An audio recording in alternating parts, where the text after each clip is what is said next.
Welcome to the overview video for the Settings Menu Creator Update version 1.3.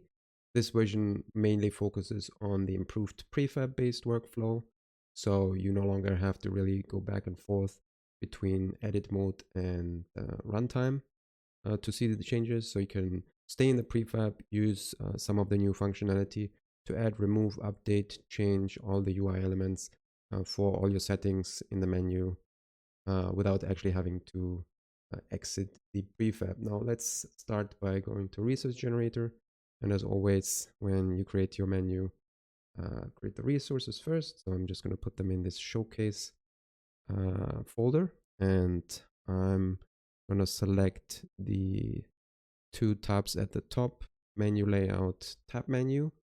So I can show you a couple changes there as well. Now I can close this, and you already see the new inspector for the settings collection. It's already selected, and the prefab that was generated, including the settings for demonstration purposes, was already opened as well. So you can take a look at how this will look in your game, excluding the scroll bars. Of course, these will only show up in the game if they are actually required. Now, there are 3 sections now, and also this button at the top, which I'll explain in a second. But the first one has the references and the identifier. So you can collapse that, so you don't have to look at that. Now, there are a couple changes to the settings list. They no longer have a foldout. Instead, when you click on them, you can see their details down below, and you can switch back and forth between the tabs. That stayed mostly the same, with one difference being if you select multiple, you now see these 3 shared options that you can modify, and you can see these have not the same for the parent identifier, but if I click on these, you can see they both share the settings parent for the parent identifier. This is one way to quickly move things around, which I'll show you in a second when we move things to the second tab. Before we do that, there's this section, the menu layout prefab for UGUI, so the old UI system, which most people are using. The layout prefab that was generated, which is also located over here in your project window. This one will be modified if you use these buttons over here. Now for the generation, we also generated the style profile, which was added to our prefab. Let me quickly pin this so this stays always in view. And then we have all these buttons that are new here, that are utility for modifying things much easier in your prefab than when you would have to manually do that. Now the first one opens the prefab, which we already have open. Create prefab creates a new variant based on this reference here. So if you have a use for that, you can create a new prefab variant quickly with that and populate it based on your settings list as well. I do recommend staying with this one because this is already a prefab variant from the source that I provided, and you can make changes to this however you see fit anyway. Update prefab will add the missing UI elements for your settings, as well as add or remove these scripts for the style profile. I do recommend keeping it like this. There's no real downside of having the edit mode scripts attached, even if you decide you don't go the prefab based workflow and instead go for the runtime generation. For the initialized elements, I can show you that real quick. So if I change the label for our title, you can click initialize elements and it will update all of them. In this case, we only made changes to this first one, so you can see the change right there. These just add and remove certain scripts. So let me quickly add an inspector here and click on the root. You can see these 2 scripts. You can remove and add them by using these buttons. Now, the next ones are the most important ones. You can add all UI elements for your current list, add only selected, remove all, and remove selected. So let's remove all, so you can see they're no longer there. Now let's add all. You can see they're all back. You can add the selected, or let's only remove the title. Do it like this.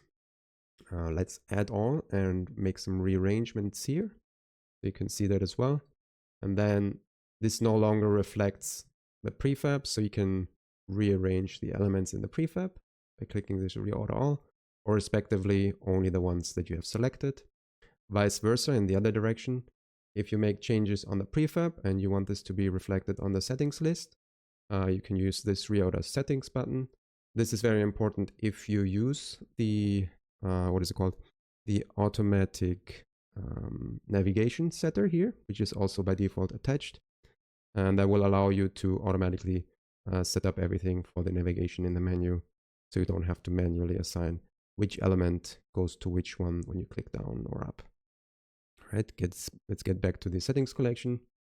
The last ones are just for selecting all UI elements for your current list.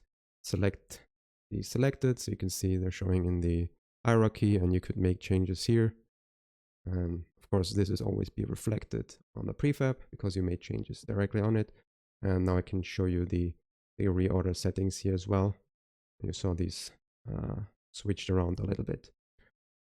Only show the selected or show all setting objects. This is a handy helper button functionality that you can use to check the hierarchy. For example, the container title has a setting object, which is used for parenting. That's how the system knows where to put the UI elements. So in the case of the title, you have the identifier of menu title, which if we go back to the list, you can see it up here that our title is using the parent identifier of menu dash title. All right. And that's pretty much the new changes. If you have any suggestions for additional buttons that would be handy to get things even faster, feel free to let me know. Now let me show you real quick how you could put things on the tab menu and show you the tab menu changes. So let's select a couple here. Let's select these three and put them on the second tab. Let's reorder them.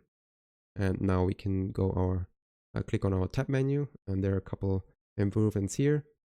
This will automatically show all the tabs, so you can switch back and forth, and you can see how this will look like in the game.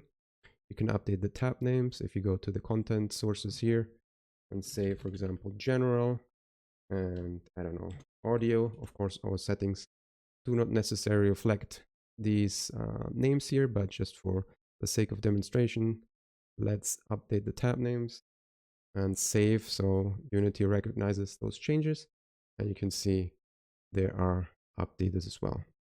The tab contents will delete things in the hierarchy, including nested UI elements.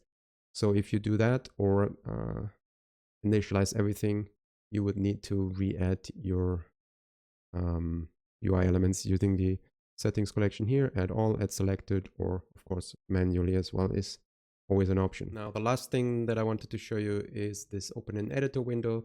It's just a little bit of a more convenient way for some people maybe to modify or change the settings as well as the prefab. So it will now have its own dedicated tab in the manager window called settings collection, and this can of course always be docked like the inspector, but since the inspector is always vertical, I decided to give you also the option of a more horizontal slash squared window that you can use, with the only difference really being that it might be more handy for you to modify settings in the list when you have the options on the side and the list on the other side, which is not really that easily doable in the inspector because most people have it rather short or rather small, not very wide. So that's an option for you to go for if that's what you prefer. But of course, functionality wise, it's exactly the same as in the inspector. All right, that's all the changes for the update 1.3. I hope you like them. Let me know what you think, and I'll see you in the next one.